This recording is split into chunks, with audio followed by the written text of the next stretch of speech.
In today's video, I'm going to tell you about one of the most classified operations I ever participated, a mission that's been buried in black files for over 3 decades, and one that almost cost me and my entire team our lives in the streets of Mogadishu.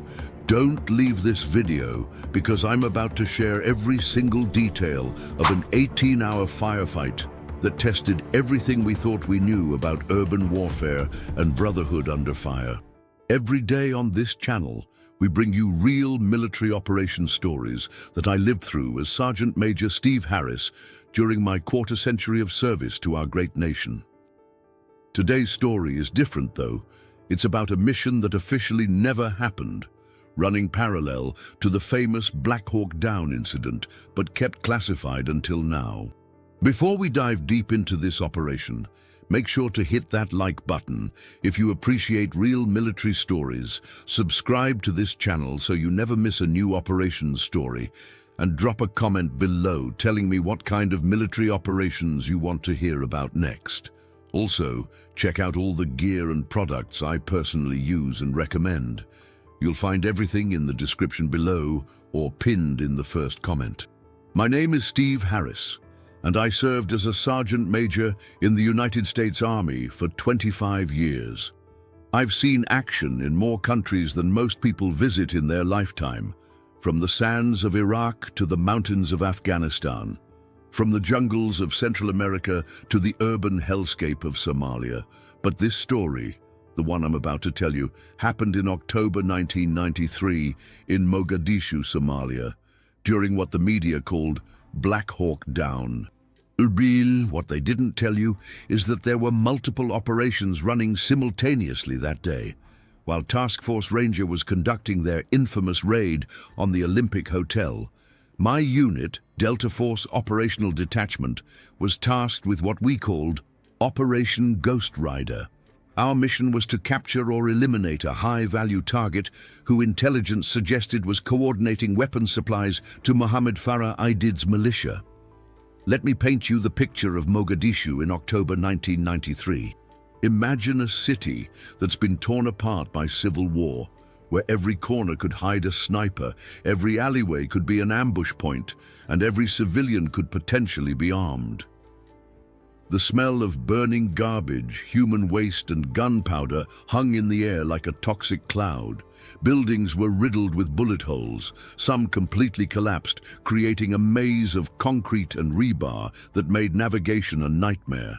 The temperature was pushing 95 degrees Fahrenheit, and the humidity made your gear stick to your skin like a second layer.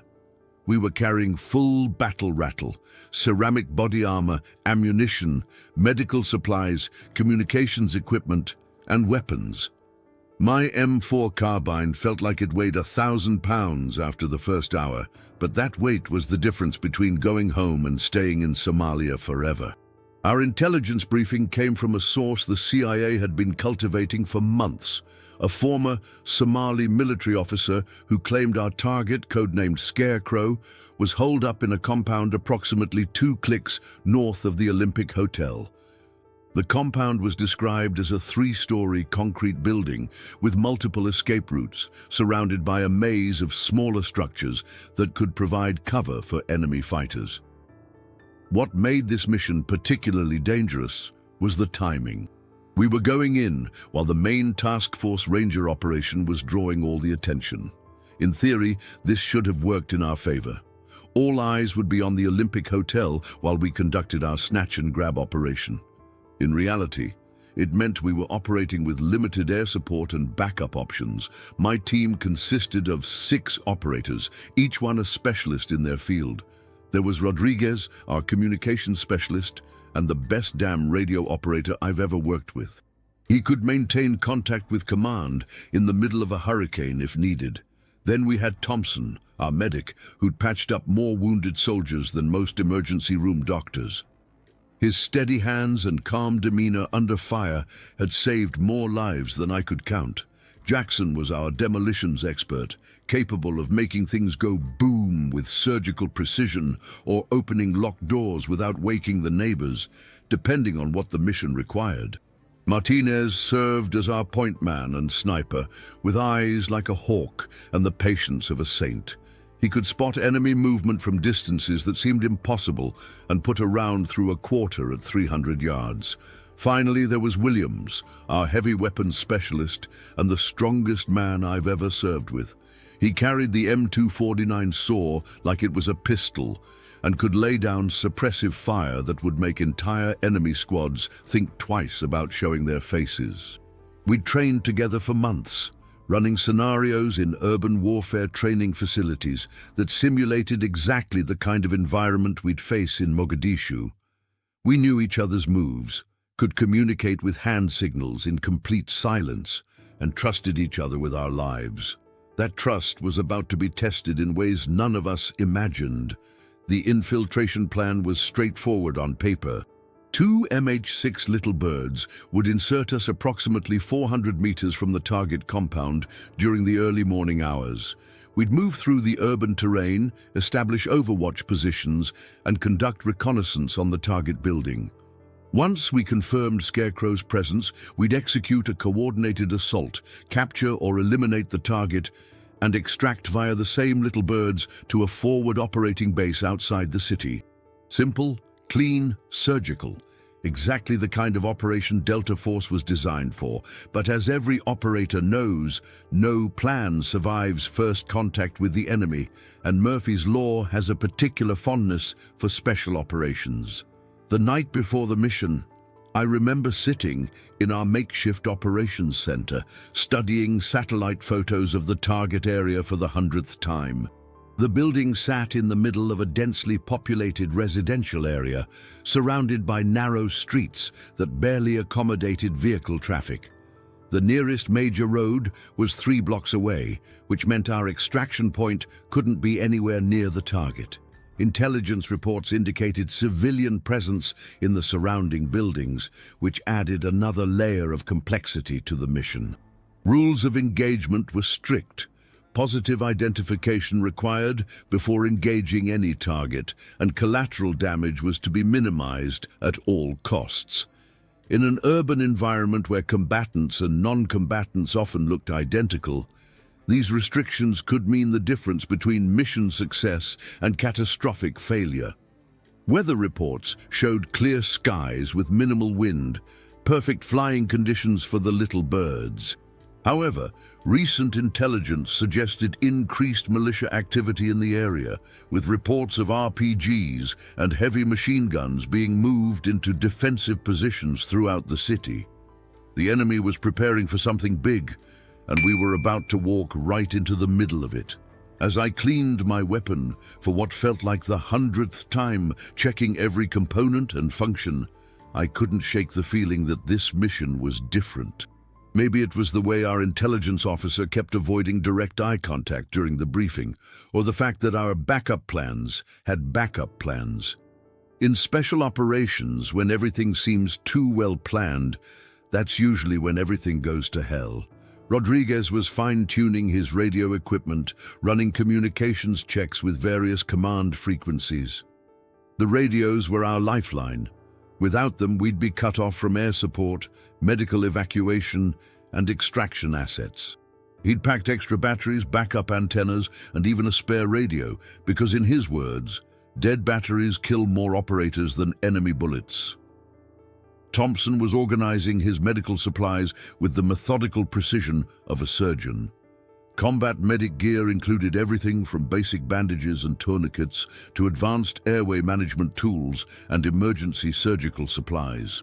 He carried enough medical equipment to stabilize multiple casualties, because in urban warfare, when things go wrong, they tend to go very wrong very quickly. Jackson was checking his explosive charges and breach tools, calculating exact amounts needed to blow doors or walls without bringing entire buildings down. Urban warfare requires precision explosives work. Too little, and you don't achieve the desired effect. Too much, and you risk collateral damage or compromising your own position. Martinez was zeroing his rifle scope and checking his ammunition, ensuring every round was properly seated and his optics were calibrated perfectly. In urban environments, shots often needed to be taken at varying distances, from across a street to down a long alleyway, requiring versatility and absolute precision. Williams was performing functions checks on the squad automatic weapon, ensuring the feeding mechanism was smooth and the barrel was clean. The saw would provide our base of fire if we encountered heavy resistance, and a malfunction during a firefight could be catastrophic for the entire team. As the hours passed, we went through our pre-mission rituals. Some guys wrote letters home, others checked and rechecked their gear, and a few tried to get some sleep. I spent time reviewing our contingency plans, running through various scenarios in my mind and trying to anticipate problems before they occurred. The most challenging aspect of this particular mission was the urban terrain. Unlike operations in rural areas where you have natural cover and concealment, cities present unique challenges. Buildings create blind spots and kill zones, civilian presence complicates engagement decisions, and the three-dimensional nature of urban warfare means threats can come from above, below, or any direction. Mogadishu's architecture made things even more complicated. Most buildings were constructed with concrete block and reinforced with steel rebar, providing excellent cover for enemy fighters, but making it difficult to achieve fire superiority. Rooftops offered commanding views of the streets, but also made operators visible to enemy snipers positioned in higher buildings. The narrow streets meant that vehicles, including our extraction helicopters, would be vulnerable to RPG attacks from multiple directions. The maze-like layout of the city made navigation challenging, and GPS technology in 1993 wasn't as reliable as it is today. We were relying on map and compass navigation, supplemented by aerial photography and local intelligence. At 0300 hours, we received final mission authorization. Weather conditions were optimal, intelligence reports showed no unusual enemy activity in the immediate target area, and all aircraft were mission ready. Task Force Ranger was preparing for their operation at the Olympic Hotel, scheduled to commence at 1530 hours. Our operation would begin at 600 hours, giving us nearly 10 hours to complete our mission before the main event drew enemy attention. Final equipment checks were completed, weapons were loaded, and communications protocols were verified. Each operator carried 210 rounds of 56mm ammunition, 6 fragmentation grenades, 2 smoke grenades, and specialized equipment for their particular role. We also carried flex cuffs for prisoner handling, breach charges for door entry, and sufficient medical supplies to treat multiple casualties. Personal protective equipment included ceramic body armor capable of stopping rifle rounds, Kevlar helmets with night vision mounts, and knee and elbow pads for urban maneuvering. Each operator also carried a sidearm, either a Beretta M9 or a .45 caliber pistol, as a backup weapon. Navigation aids included detailed city maps, compass, and GPS receivers. We also carried signal mirrors, strobe lights, and colored smoke for aircraft identification and extraction signaling. Communication equipment included primary and backup radios, extra batteries, and emergency beacons in case we became separated from the team. Medical equipment was distributed among all team members, with Thompson carrying the bulk of advanced medical supplies. Each operator had an individual first aid kit with tourniquets, pressure bandages, morphine injectors, and antibiotics. We also carried blood expanders and IV fluids for treating shock and blood loss. The psychological preparation for this type of mission is just as important as the physical preparation. Urban warfare is intensely personal. You're fighting at close range, often seeing the faces of enemy combatants, and the presence of civilians adds emotional stress to an already challenging environment. We spent time reviewing rules of engagement, discussing scenarios involving civilian shields, and preparing mentally for the possibility of sustained combat in a hostile urban environment. Each operator understood that this mission could result in casualties, capture, or death, but we also knew that our training and teamwork gave us the best possible chance of success. As dawn approached, we conducted final gear checks and moved to the helicopter landing zone. The two MH-6 Little Birds were warming up, their pilots conducting pre-flight checks and coordinating with air traffic control. These aircraft were specially modified for special operations, with enhanced navigation systems, defensive countermeasures, and provisions for carrying external loads or personnel. The flight to the insertion point would take approximately 12 minutes, flying at low altitude to avoid detection by enemy radar or observers. The pilots would use terrain masking and flight routes designed to minimize exposure to potential ground fire. Once over the insertion point, we'd fast rope down to street level, and the aircraft would immediately depart to avoid compromising our position. Standing there in the pre-dawn darkness, listening to the helicopter rotors turning, feeling the weight of my equipment and the trust of my teammates, I knew we were about to embark on something that would test every skill we'd learned and every bond we'd forged. The mission ahead wasn't just about capturing or eliminating a high-value target. It was about proving that American Special Operations Forces could operate anywhere, anytime, against any enemy. But as I was about to learn, the enemy had plans of their own, and they were about to turn our surgical strike into the fight of our lives.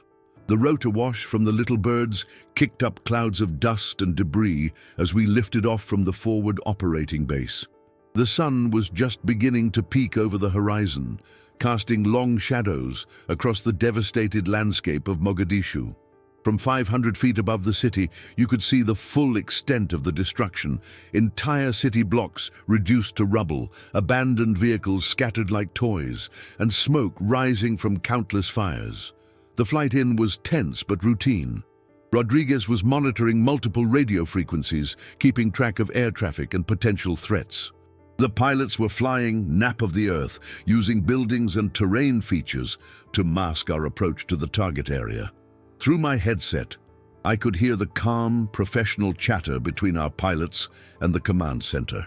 Ghost Rider 1-1, this is Overlord. Weather is clear. No significant enemy activity reported in your AO. You are cleared for insertion as planned. Roger, Overlord. Ghost Rider 1-1 is 5 minutes out from insertion point Alpha. I looked around at my team members. Each man was focused, running through mental checklists and preparing for what lay ahead. Thompson was checking his medical supplies one final time. Martinez had his rifle across his lap, scanning the ground below through his scope. Williams was testing the action on his saw, ensuring it cycled smoothly. These were professionals, warriors who'd trained for years to execute exactly this type of mission. But as we approached the insertion point, I noticed something that made my blood run cold. There were too many people on the streets for 6 a.m. on a Tuesday morning. Ghost Rider 1-1, I'm seeing unusual civilian activity in the target area. I radioed to the pilot. Recommend we abort and circle around for another approach. Negative, Ghost 1-6, came the reply from our mission commander. Intelligence indicates normal morning activity. You are cleared for insertion. Mission is a go. Something felt wrong, but orders were orders. As we descended toward the insertion point, a small courtyard surrounded by 3-story buildings, I could see people moving with purpose through the streets below. These weren't civilians going about their daily business. These were people who knew something was about to happen. The first Little Bird touched down, and Rodriguez, Thompson, and Martinez fast roped to the ground in less than 10 seconds. The aircraft immediately lifted off as our bird moved into position. Williams, Jackson, and I prepared for our insertion, checking our equipment one final time. That's when the first RPG streaked past our helicopter, missing the tail rotor by inches. The pilot immediately began evasive maneuvers as automatic weapons fire erupted from multiple buildings around our insertion point. "Taking fire! Taking fire!" the pilot shouted over the radio. "Ghost Rider 1-1 is taking heavy fire from multiple positions." I could see muzzle flashes from windows and rooftops throughout the area. Our first team was already on the ground, taking cover behind a concrete wall and returning fire. They were pinned down in the courtyard with no way to reach better cover. "Get us down there now," I yelled to the pilot. We had to support our teammates regardless of the enemy fire. The pilot brought us in fast and low, but as we approached the ground, I heard the distinctive sound of metal tearing through metal. Sparks flew from the helicopter's engine compartment, and I could smell smoke and burning oil. "Engines hit! We're going down!" the pilot shouted. The little bird auto-rotated hard, hitting the ground with tremendous force about 50 meters from our planned insertion point. The impact threw us around the cabin like rag dolls, but miraculously, no one was seriously injured. We immediately exited the aircraft and took cover behind its fuselage as rounds impacted all around us. Williams set up the saw and began laying down suppressive fire toward the nearest enemy positions. The distinctive sound of the 5.56mm rounds cycling through the weapon provided a momentary psychological advantage, forcing enemy fighters to keep their heads down. "Rodriguez, can you reach the others?" I called out over the gunfire. "Negative. They're pinned down in the courtyard about 50 meters north of our position. Heavy fire from multiple buildings," he responded, while trying to establish communications with command. Jackson was assessing our crashed helicopter, looking for any equipment we could salvage. "Pilot's unconscious. Co-pilot's got a broken arm, but he's functional," he reported. "Bird's a total loss, but I can rig it to blow if we need to deny it to the enemy." This was not how the mission was supposed to go. We were supposed to insert quietly, move to our target, and execute a surgical strike. Instead, we were in the middle of a major firefight with enemy forces that seemed to know exactly where and when we were coming. Martinez had found a position with a clear view of several enemy firing positions. His rifle cracked repeatedly as he engaged targets in the surrounding buildings. "I count at least 20 hostiles in buildings to our north and east," he called out. "They've got us in a crossfire, and they're trying to maneuver around to our flanks." The situation was rapidly deteriorating. Our extraction helicopters were supposed to be on standby, but with heavy enemy anti-aircraft fire, they couldn't get close enough to pick us up. We were stuck in an urban kill zone with limited ammunition and no immediate way out. "Ghost 1-6, this is Overlord," came the voice over our radio. "Sitrep, over. Overlord, Ghost 1-6. We are in heavy contact with numerically superior enemy forces. One bird down, crew survived, but bird is not recoverable. All personnel accounted for but separated into two elements. Request immediate fire support and extraction assistance, over. Roger, Ghost 1-6. Be advised, Task Force Ranger has accelerated their timeline due to intelligence indicating increased enemy activity. Air support is limited due to multiple ongoing operations. You are authorized to execute emergency extraction procedures at your discretion. Emergency extraction procedures meant fighting our way to a predetermined rally point where helicopters might be able to pick us up. But that rally point was over a kilometer away through hostile urban terrain, and we'd have to do it while under fire from an unknown number of enemy combatants. The intensity of enemy fire was unlike anything I'd experienced in urban warfare. These weren't random militia members taking potshots at American soldiers. This was organized, coordinated resistance with overlapping fields of fire and disciplined fire control. Someone had planned this ambush, and they'd done it well. "Thompson, how are Rodriguez and Martinez doing?" I shouted across the small space we were defending. "Rodriguez took shrapnel in the leg, but he's still functional. Martinez is working his magic with that rifle, but we're running low on ammunition," he replied, while treating the co-pilot's broken arm. "We needed to link up with our separated teammates and get out of this kill zone. Staying in our current position would eventually result in us being overrun or running out of ammunition. But moving across the open ground between our positions would expose us to fire from multiple directions." Williams had been maintaining steady fire with the saw. but I could see he was down to his last box of ammunition.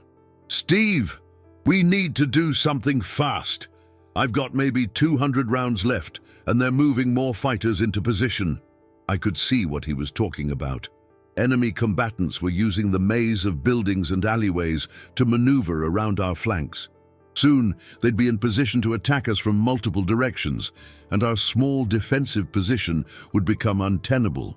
Jackson had finished rigging the crashed helicopter with explosives. Birds wired and ready to blow, should deny it to the enemy and might create enough confusion for us to move. Making the decision to abandon our position was one of the hardest tactical choices I've ever made. We had some cover where we were, but we couldn't stay indefinitely. Our teammates were trapped in a similar situation 50 meters away, and every minute we waited made our situation worse. "Listen up!" I called to my team. "We're going to blow the bird, use the smoke and confusion to bound over to Rodriguez's position, then fight our way to the rally point. Jackson, you initiate the explosion. Williams, you provide covering fire. Thompson, you help the co-pilot. I'll lead the movement." The plan was simple but dangerous. We'd have to cross open ground under fire while carrying a wounded man, then convince 6 heavily armed enemy positions to let us pass. The odds weren't good, but staying put meant certain capture or death. Jackson triggered the explosive charges, and the little bird disappeared in a massive fireball that sent debris flying in all directions. The explosion was much larger than expected, and the shockwave actually knocked down part of a nearby building wall.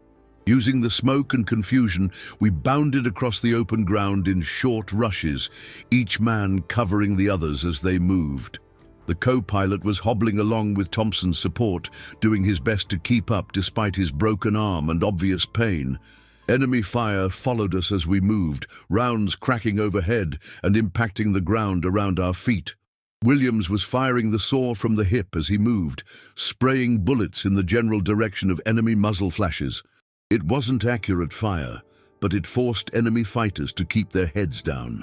We reached Rodriguez's position just as they were running critically low on ammunition. Martinez had been engaging targets with surgical precision, but he was down to his last magazine. Rodriguez's leg wound was worse than Thompson had initially thought. Shrapnel had cut deep into the muscle, and he was losing blood. "How many hostiles are we facing?" I asked Martinez as Thompson worked on Rodriguez's leg. "I've counted at least 30 in our immediate area, but there are more moving in from the south and west. They're trying to surround us, and they've got RPGs and heavy machine guns. This isn't random militia. This is organized resistance." The tactical situation was clear. We were outnumbered at least 5 to 1. Surrounded in an urban environment that favored the defenders and running low on ammunition. Our extraction helicopters couldn't reach us due to heavy anti-aircraft fire, and we had wounded personnel who couldn't move quickly. But we also had advantages. We were better trained, better disciplined, and we had superior marksmanship skills. Most importantly, we had each other, and none of us was willing to leave a teammate behind. "Rodriguez, can you move?" I asked our communications specialist. "Roger, Sergeant Major. It hurts like hell, but I can keep up." "Good. Here's what we're going to do. Martinez, you're going to provide overwatch from this position. Pick your targets carefully and make every shot count. Williams, you and I are going to bound forward and clear the next intersection. Thompson and Jackson will help Rodriguez and the co-pilot move forward when we signal all clear." It was a standard urban warfare tactic, bounding overwatch. One element provides covering fire while another element moves. Then the roles reverse. It's slow, methodical, and requires perfect coordination, but it's the safest way to move through hostile urban terrain. The next 4 hours were the longest of my military career. We fought our way through the streets of Mogadishu, block by block, alley by alley, building by building. Enemy fighters seemed to appear from nowhere, firing a few shots, then disappearing back into the maze of structures. Martinez proved to be invaluable as our designated marksman. His ability to identify and engage targets at distance allowed us to clear enemy positions before they could effectively engage our moving elements. But ammunition was becoming a critical issue. We were rationing shots and had to make each one count. Thompson's medical skills kept us all functional despite multiple wounds. Rodriguez's leg wound reopened twice during our movement, requiring field treatment under fire. The co-pilot developed signs of internal bleeding from the crash, requiring constant monitoring and treatment. Williams's saw provided our base of fire, but the weapon was showing signs of wear from sustained firing. The barrel was heating up, and we were down to our last box of ammunition for the weapon. Once that was gone, we'd lose our ability to suppress enemy positions effectively. Jackson's demolitions expertise proved useful in unexpected ways. He used small charges to blow holes in walls, creating new routes of movement that enemy fighters weren't expecting. He also booby-trapped several positions we'd occupied, causing confusion and casualties among pursuing enemy forces. But the most challenging aspect of our movement wasn't the enemy fire or the urban terrain. It was the heat. The temperature had risen to over 100 degrees Fahrenheit, and we were wearing full body armor while carrying wounded personnel and heavy equipment. Dehydration became a real concern, especially for Rodriguez and the co-pilot. As we approached what we thought was the halfway point to our rally point, we encountered our most serious challenge yet. An enemy heavy machine gun had been positioned to cover a major intersection that we had to cross. The weapon was sighted perfectly, with overlapping fields of fire that made movement across the intersection impossible.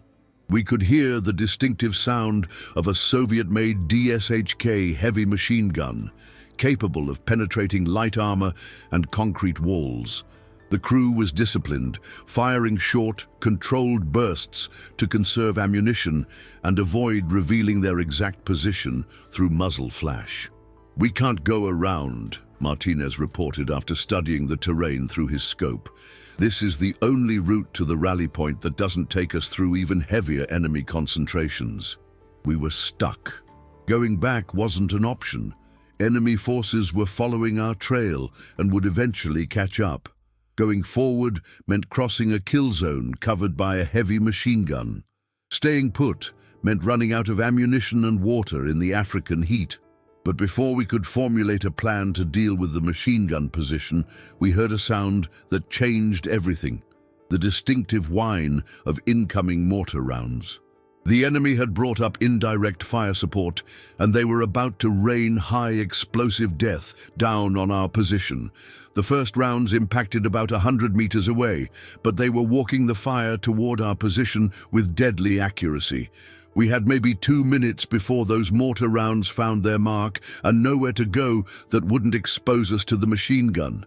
That's when Rodriguez, despite his wounded leg, did something that probably saved all our lives. He'd been monitoring enemy radio communications and noticed a pattern in their fire commands. Using his knowledge of Soviet-era artillery procedures, he predicted where the next rounds would impact and found us a temporary safe zone. But as we huddled in the relative safety of a bombed-out building, listening to mortar rounds systematically destroying the area around us, I knew our situation was desperate. We were running out of time, ammunition, and options. The enemy had us pinned down and was systematically destroying our cover with indirect fire. That's when I heard something that changed everything: the sound of rotors approaching from the east. But these weren't the familiar sounds of American helicopters. These were Soviet-made Mi-24 Hind gunships, and they were heading directly toward our position. The enemy had brought in close air support, and we were about to face attack helicopters with nothing but small arms fire. Our mission had gone from a surgical strike to a desperate fight for survival, and the odds were getting worse by the minute. But just before I continue with what happened next, let me pause here for a moment to tell you about something that's been making a real difference in my life lately. You know, as you get older, you start noticing changes in your body. Maybe you feel more tired than usual, less motivated. And let's be honest here, things don't work quite the same way they used to in the bedroom. I started experiencing some of these issues myself, particularly with maintaining firm, lasting erections.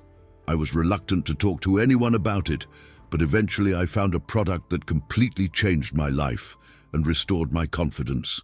It's made a tremendous difference in my energy levels and my performance, and I wanted to share it with you guys who watch this channel.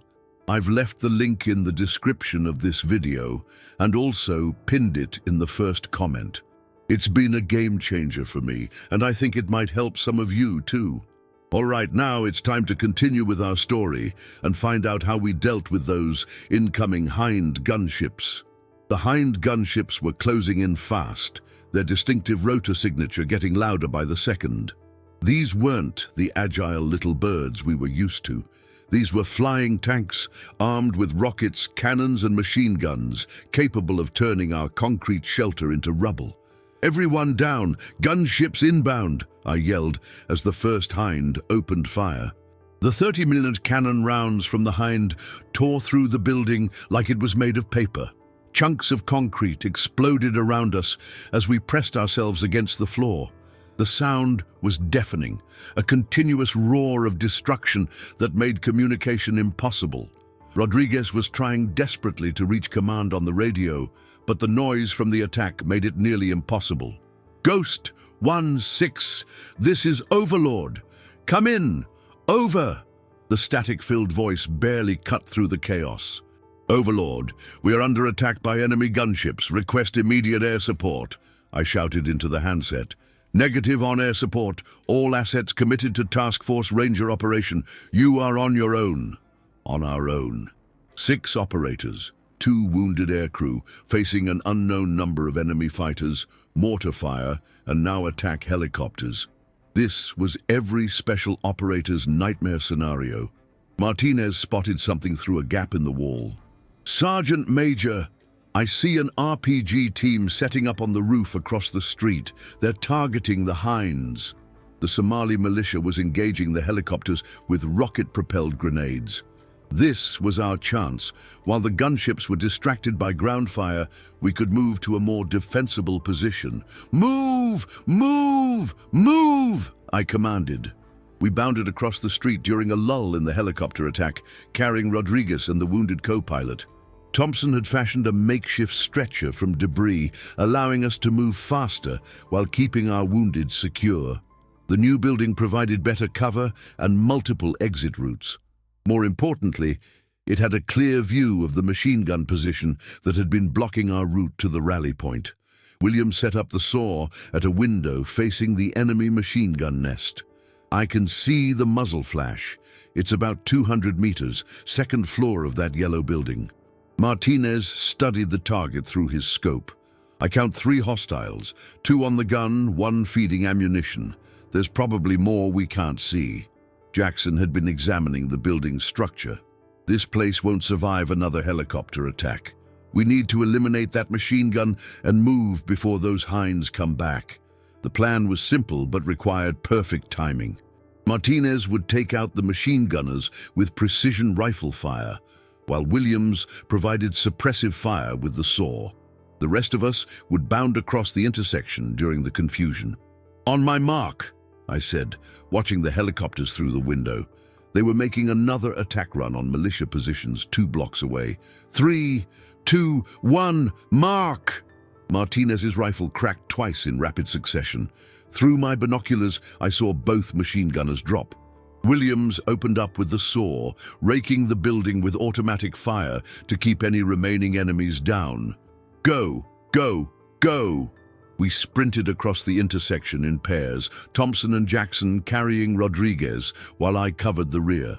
The co-pilot, despite his broken arm, managed to keep up with adrenaline fueling his movement. Enemy fire erupted from multiple buildings, but it was scattered and uncoordinated. The loss of the machine gun had disrupted their defensive plan, and we were moving faster than they could reposition. 2 blocks from the rally point, we encountered something unexpected. American voices calling for help. A 3-man reconnaissance team from another unit had been trapped in a bombed-out shop for over 6 hours, surrounded by enemy fighters. "This is Sergeant Miller.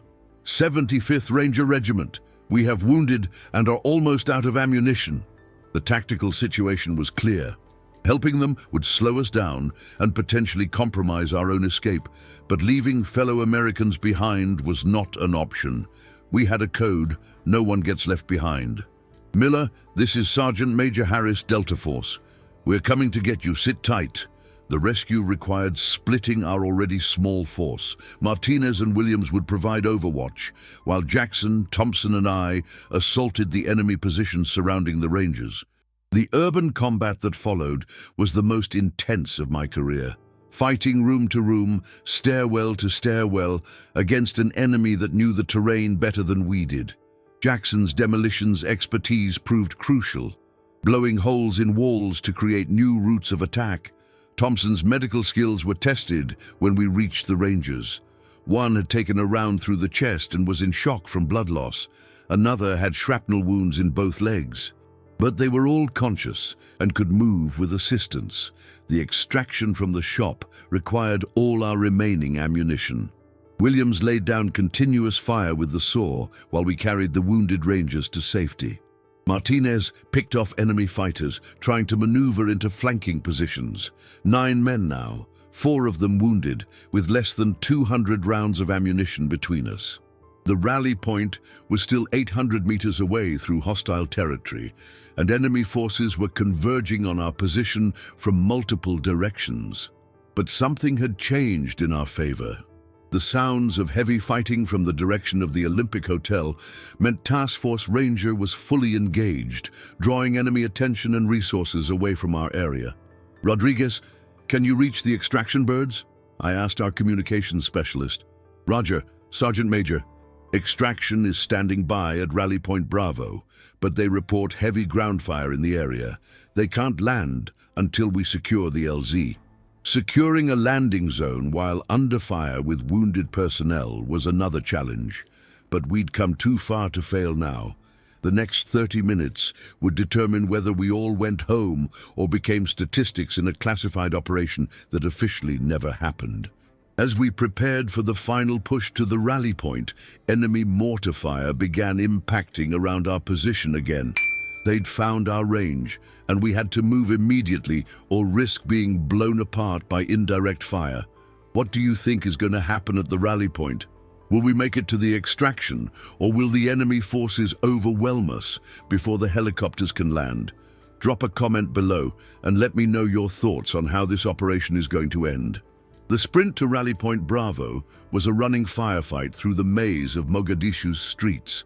Enemy fighters seemed to appear from every doorway and rooftop, forcing us to bound from cover to cover while carrying 4 wounded men.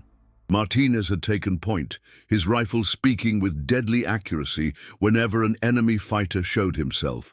Williams brought up the rear with the saw, laying down suppressive fire that kept pursuing militia forces at a respectful distance.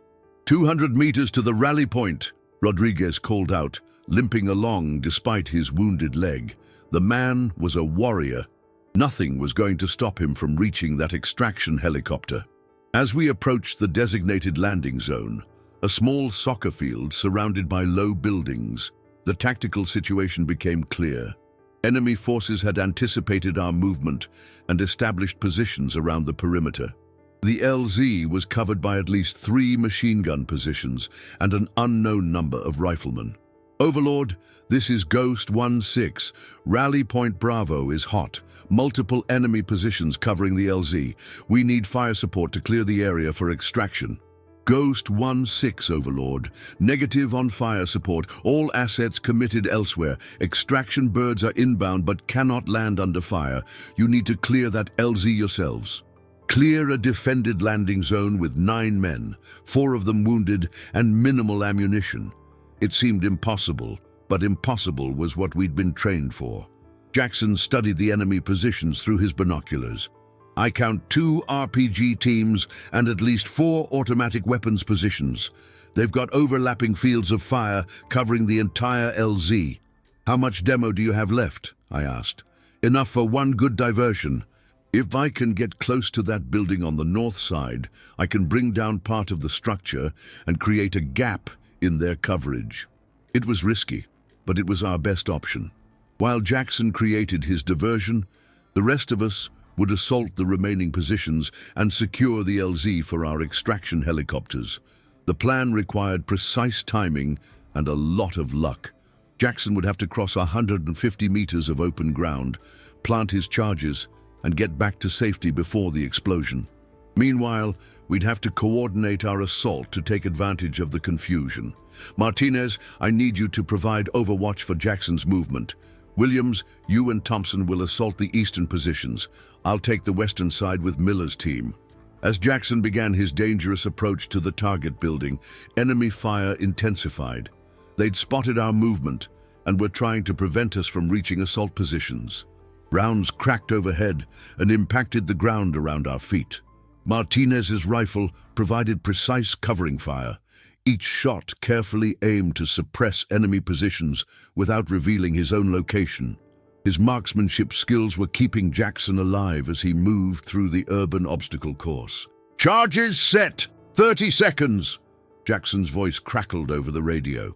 The explosion was tremendous, bringing down a 3-story section of building and creating a massive dust cloud that obscured the entire northern side of the LZ.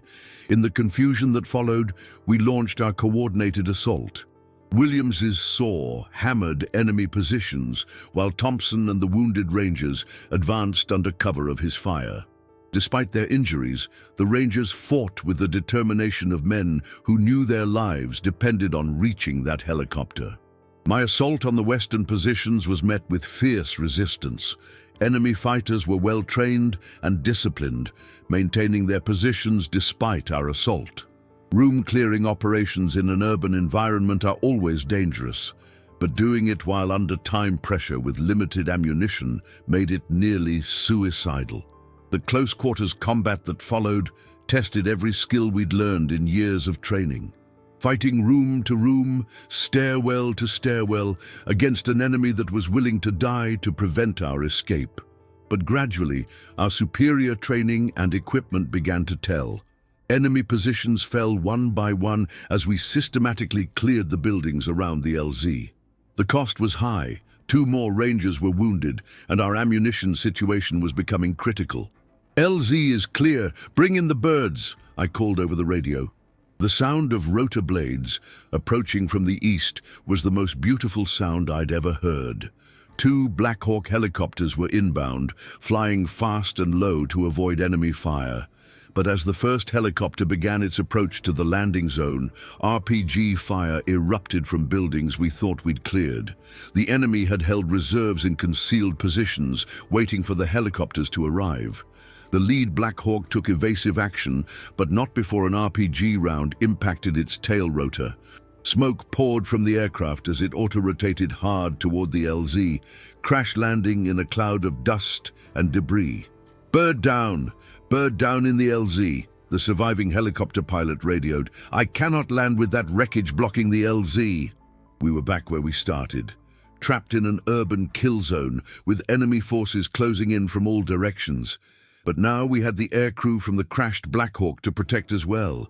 The crew chief and door gunner had survived the crash with minor injuries, but the pilots were both unconscious and needed immediate medical attention.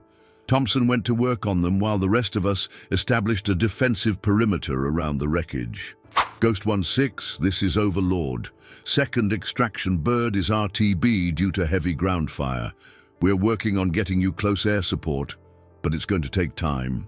Time was something we didn't have. Enemy forces were regrouping and preparing for a final assault on our position. We could hear vehicles moving through the streets, bringing up reinforcements and heavy weapons. The next 18 hours were the longest of my life. We fought off 3 major assaults on our position, using the crashed helicopter as cover while rationing our remaining ammunition. Every shot had to count, because once we ran out, it would be over. Williams proved to be a master of defensive tactics, positioning his saw to cover multiple approach routes and making every burst count. Martinez continued his deadly work with the rifle, taking out enemy leaders and weapons crews before they could organize effective attacks. Jackson used his remaining explosives to create obstacles and booby traps around our perimeter, channeling enemy attacks into killing zones where we could engage them most effectively. Thompson worked miracles with his medical supplies, keeping all our wounded functional despite their injuries. His calm professionalism under fire was an inspiration to everyone in the perimeter. But it was Rodriguez who really saved us that night. Despite his wounded leg, he maintained constant radio contact with command, coordinating air support requests and providing intelligence on enemy movements. His radio was our lifeline to the outside world. As dawn approached, we were down to our last magazines of ammunition. Enemy forces had surrounded our position and were preparing for what would probably be their final assault. We'd held them off for 18 hours, but it looked like our luck was finally running out. That's when we heard the sound that changed everything, the distinctive whine of jet engines approaching from the south. Close air support was finally inbound, and it was coming in the form of A-10 Warthogs armed with 30mm cannons and Hellfire missiles. But before I tell you how this all ended, I want to remind you to subscribe to this channel if you haven't already. Hit that subscribe button and ring the notification bell so you never miss a new military operations story. Also, make sure to give this video a thumbs up if you're enjoying Steve's story so far, and leave a comment below telling me what you think about this operation.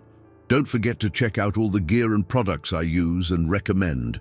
You'll find everything in the description below or pinned in the first comment. These are products I personally use and trust, and they might be exactly what you're looking for. Now, let's see how this incredible story comes to its dramatic conclusion.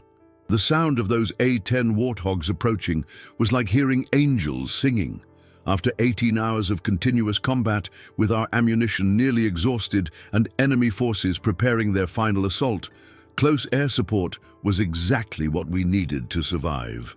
Ghost 1-6, this is Hog Flight. We have eyes on your position and multiple enemy concentrations around your perimeter, ready to engage on your command. I grabbed the radio from Rodriguez, who had maintained communications throughout our entire ordeal despite his wounded leg. Hog Flight, Ghost 1-6. We are in the crashed Black Hawk at center of LZ. Enemy forces are concentrated in buildings to our northeast and west. Danger close. I say again, danger close. Roger, Ghost 1-6. Understand, danger close. We're going to make this surgical. Keep your heads down. The first A-10 came in low and fast, its 30mm Gaiu-8 cannon ripping through the building where we'd taken the heaviest fire. The sound was incredible, like the world's largest zipper being opened at supersonic speed. Concrete and debris exploded outward as the depleted uranium rounds tore through enemy positions. The psychological effect on the remaining enemy fighters was immediate and dramatic. These militia members had never faced close air support of this magnitude. The distinctive sound of the A-10's cannon was enough to break the will of fighters who'd been attacking us all night. Target destroyed. Moving to secondary targets, the pilot reported with professional calm. The second Warthog engaged enemy positions to our east, launching Hellfire missiles that eliminated the RPG teams that had been preventing helicopter landings. The explosions lit up the dawn sky like deadly fireworks, and I could feel the heat from the blasts even from our position 200 meters away. Within minutes, the coordinated enemy assault that had threatened to overrun our position was broken. Surviving militia fighters were fleeing through the streets, abandoning their weapons and equipment in their haste to escape the devastating air attack. Ghost 1-6, this is Overlord. LZ is now clear for extraction. Chalk 4 is inbound for immediate pickup. The replacement Black Hawk appeared over the horizon just as the A-10s finished their gun runs. This pilot was taking no chances. He came in fast and hot, flaring hard at the last second to land next to our defensive position.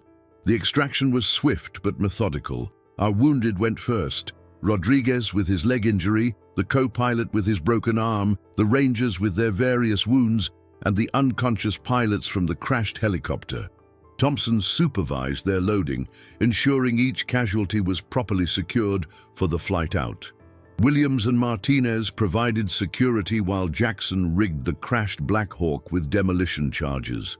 We couldn't leave sensitive military equipment for the enemy to examine or exploit.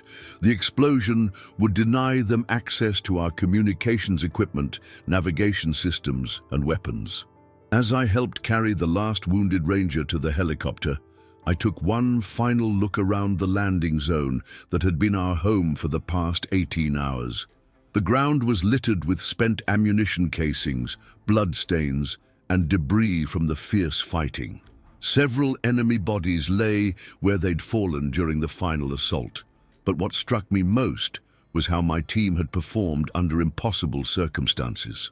Every man had done his job despite being wounded, exhausted, and facing overwhelming odds. Rodriguez had maintained communications. Thompson had kept our casualties alive. Martinez had provided precision fire support. Williams had anchored our defense. Jackson had used his demolitions expertise to save our lives multiple times. And the Rangers we'd rescued had fought with the same determination and professionalism, despite their injuries and desperate situation. They'd proven that the Brotherhood of Arms transcends unit boundaries and service rivalries. "Last man, let's go!" the crew chief shouted over the rotor noise. I climbed aboard the Black Hawk just as Jackson triggered the demolition charges on the crashed aircraft. The explosion sent a pillar of black smoke into the morning sky, marking the end of Operation Ghost Rider and the beginning of our journey home. As we lifted off from Mogadishu and headed toward the safety of the forward operating base, I looked down at the city that had tested us so severely. From 1,000 feet, you couldn't see the individual buildings where we'd fought, the streets where we'd bled, or the positions where we'd made our stand, but I would remember every detail for the rest of my life. The weight of my equipment during that first helicopter insertion, the sound of enemy rounds impacting around our position, the sight of my teammates performing with incredible courage under fire, the faces of the Rangers we'd rescued, the moment when we thought we wouldn't make it home. "How's everyone doing back there?" the pilot asked over the intercom. Thompson was working on Rodriguez's leg wound, cleaning and re-bandaging the injury that had bothered him throughout our ordeal. "Rodriguez is stable. All casualties are stable for transport," he reported. Williams was cleaning his saw, breaking down the weapon that had provided our base of fire for 18 hours of continuous combat. The barrel was worn and the action was dirty, but it had never failed when we needed it most. Martinez was securing his rifle, the weapon that had delivered precise life-saving fire throughout our fight. His shot count was impressive, over 40 confirmed hits with less than 60 rounds fired. In urban warfare, that kind of accuracy was the difference between survival and catastrophe. Jackson was inventorying his remaining equipment, accounting for every piece of gear we'd used during the operation. His demolitions work had been flawless, creating diversions when we needed them and denying equipment to the enemy when required. The flight back to base gave us time to decompress and process what we'd experienced. 18 hours of continuous combat in an urban environment against numerically superior forces was something most soldiers never face in an entire career. But we'd done more than just survive. We'd completed our mission objectives and rescued fellow Americans in the process. The high-value target we'd been sent to capture was confirmed killed during the initial fighting. Intelligence materials recovered from the target building provided valuable information about enemy operations and capabilities. Most importantly, every American who'd been on the ground when the shooting started was flying home. No one was left behind. No one was captured. Despite impossible odds and devastating enemy fire, we'd maintained our integrity as a unit and as soldiers. The debriefing process took several days. Intelligence officers wanted every detail about enemy tactics, weapons, and capabilities. Medical personnel examined our wounds and treated conditions that adrenaline had masked during the fighting. Psychological specialists evaluated our mental state and readiness for future operations. But the most important part of our return wasn't the official debriefings or medical examinations. It was the quiet conversations between teammates, the shared understanding of what we'd experienced together, and the knowledge that we'd proven ourselves under the ultimate test. Rodriguez would eventually receive a Purple Heart for his wounds and a Bronze Star for maintaining communications under fire. Thompson earned a Silver Star for his medical work and courage under fire. Martinez received a Bronze Star for his precision marksmanship that saved multiple lives. Williams was awarded a Silver Star for his defensive tactics and leadership during the 18-hour siege. Jackson earned a Bronze Star for his demolitions work and tactical innovations. The Rangers we'd rescued all received appropriate decorations for their courage and determination. As for me, I was simply proud to have served alongside such incredible warriors. Leadership in combat isn't about giving orders or making tactical decisions. It's about inspiring others to perform beyond their perceived limitations and ensuring that everyone comes home together. Operation Ghost Rider remained classified for over 30 years, known only to the participants and a handful of senior officials. The mission didn't appear in any official histories or public accounts of the Somalia intervention. But for those of us who were there, it represented everything that Special Operations Forces stand for: precision, courage, and an absolute commitment to the mission and to each other. The lessons learned from that operation influenced urban warfare tactics for decades afterward. The importance of communications redundancy, medical cross-training, ammunition conservation, and adaptive leadership under stress became standard elements of special operations training. But the most important lesson was one that can't be taught in any classroom or training facility: the power of the human spirit when tested under extreme circumstances. When everything goes wrong, when the odds are impossible, when survival seems unlikely, ordinary people can accomplish extraordinary things if they refuse to quit and refuse to abandon their teammates. That's the real story of Operation Ghost Rider. Not the tactical details or the equipment specifications, but the demonstration that American soldiers, when properly trained and motivated, can overcome any challenge and complete any mission. Today, as I look back on my 25 years of military service, that 18-hour firefight in Mogadishu stands out as the defining moment of my career. Not because of the danger we faced or the enemies we defeated, but because of the men I served with and the way they performed when it mattered most. Every member of that team went on to distinguished military careers. Some remained in special operations, some moved to training positions, and some eventually retired to civilian life. But all of them carried the lessons and the bond forged during those 18 hours in Somalia. The brotherhood created in combat is unlike any other relationship in human experience. It's based on absolute trust, shared sacrifice, and the knowledge that these men would literally die for each other without hesitation. That bond doesn't fade with time or distance. It remains as strong today as it was 30 years ago. When people ask me about the most important qualities for military leadership, I always think back to that operation. Technical competence is essential, but it's not enough. Physical courage is necessary, but it's not sufficient. The most important quality is the ability to inspire others to perform beyond their perceived limitations while maintaining absolute loyalty to the mission and to each other.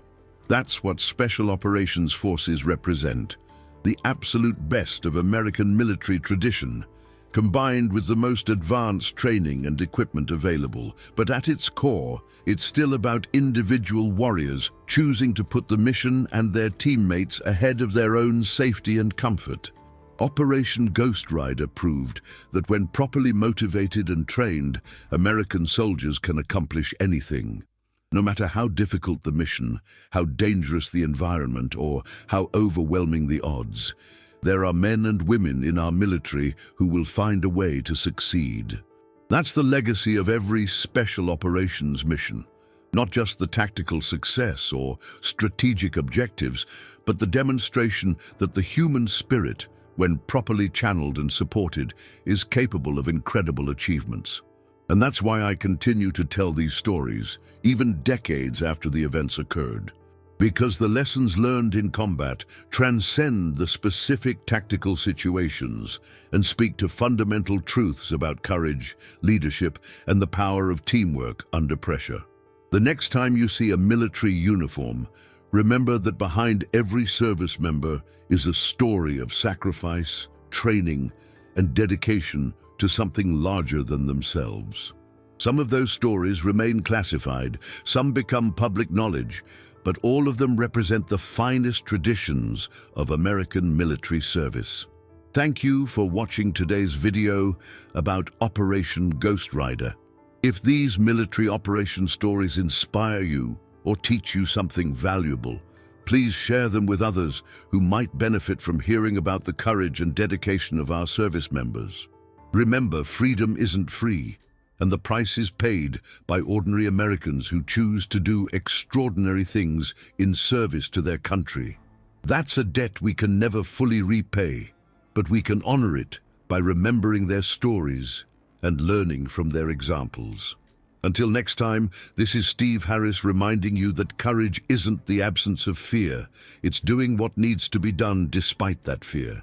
Stay strong, stay faithful, and never forget the warriors who stand watch so the rest of us can sleep safely.